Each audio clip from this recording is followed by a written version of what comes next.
Hello everyone, myself Suganya Ravindranath. Today in this session I would like to share a wonderful concept of mathematics which has a tremendous application in the science and technology.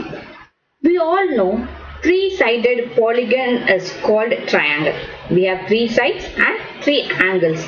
So this is angle 1, this portion is angle 1, and this portion is angle 2, and this portion is angle 3. If you add these three angles, which is equal to 180 degree. In another way we can say sum of all interior angles of the triangle is equal to 180 degree. And triangles are classified based on the sides and based on the angles. So based on the sides they are classified into three types. That is, if all the three sides are not equal, if all the three sides are not equal, we call it as a scalene triangle. If any two sides are equal, we call it as isosceles triangle. If all the three sides are equal, we call it as an equilateral triangle. And based on the angle, we classify the triangle into acute angle, obtuse angle, and right angle triangle. Acute angle. If the angle is less than 90 degree, we call it as an acute angle. If the angle is greater than 90 degree, we call it as an obtuse angle. If the angle is 90 degree, we call it as a right angled triangle. Now, let us consider a right angled triangle which has an angle of 90 degree. Now, let me consider it as a this point is A, and this point is B, and this point is C at the angle 90 degree at the this is 90 degree. So whether it is possible to have two right angles in a triangle? No, it's not possible to have two 90 degrees in a triangle. If there exists a two 90 degree, then it is not triangle. It forms a parallel lines. It forms a parallel lines and it does not forms any triangle. Okay, now let me give you an example that a girl is seeing the top of the flagpole. So she needs to measure the height of the flagpole without using the tape or measuring devices. Whether this is possible to measure the flagpole? Yes, it is possible to measure the flag of the pole height can be measured without using tape or measuring devices. Here forms a right angled triangle. Here we have a concept called trigonometry. By using trigonometric concept, we can easily find the height and distance of such conditions, such situations. We can easily, if the right angle triangle is formed, then we can easily find the sides or height of that object. So okay, now let's discuss about trigonometry. What does mean by trigonometry? Trigonometry is split into tri, gon and metron.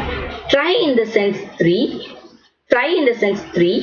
and gon in the sense sides, and metron in the sense measure. So in a triangle, the three sides can be measured. Is called trigonometry. Now let's discuss about the right angled triangle. Now let me consider a triangle ABC. Here this is A point, this is B point, and this is C point. Triangle ABC. Here B angle is 90 degree. At angle B is 90 degree. Opposite to this B is known as hypotenuse. In another way I can say opposite angle 90 degree, opposite to the side of 90 degree is called hypotenuse. Now let me consider the angle A. Angle A is, this is angle A. Angle A's opposite side is BC. Angle A's adjacent side is AB. Let me once again repeat this. Let me consider a triangle ABC. In a ABC triangle, angle B is 90 degree. 90 degrees opposite side is called hypotenuse.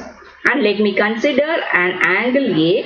Angle A's opposite side is BC. And angle A's adjacent side is AB. This is the right angled triangle.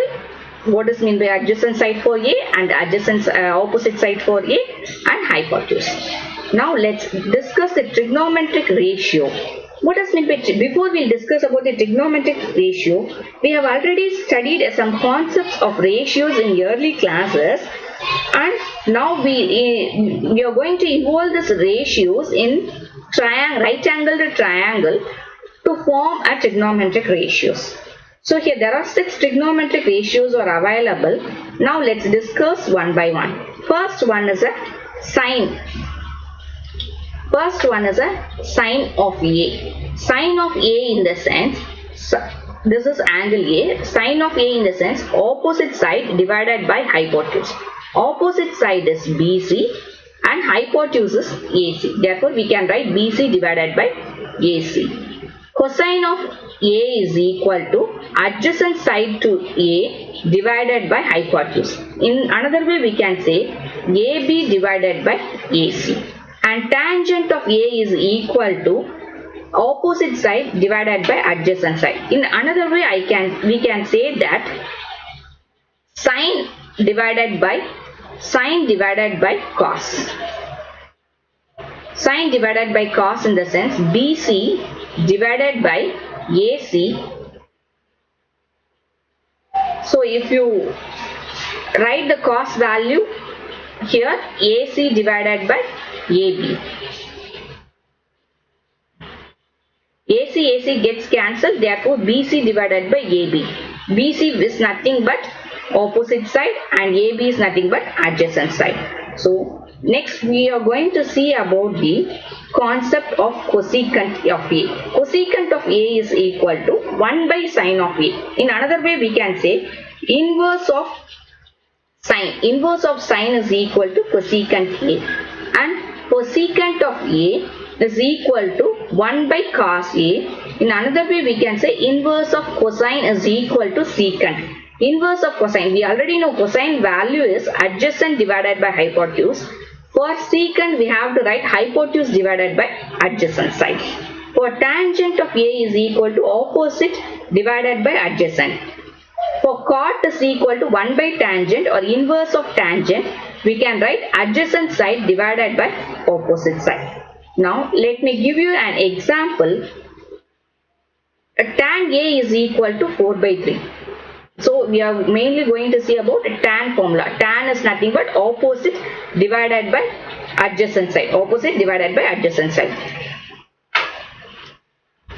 Tan is equal to 4 by 3. This is 4 is opposite divided by adjacent.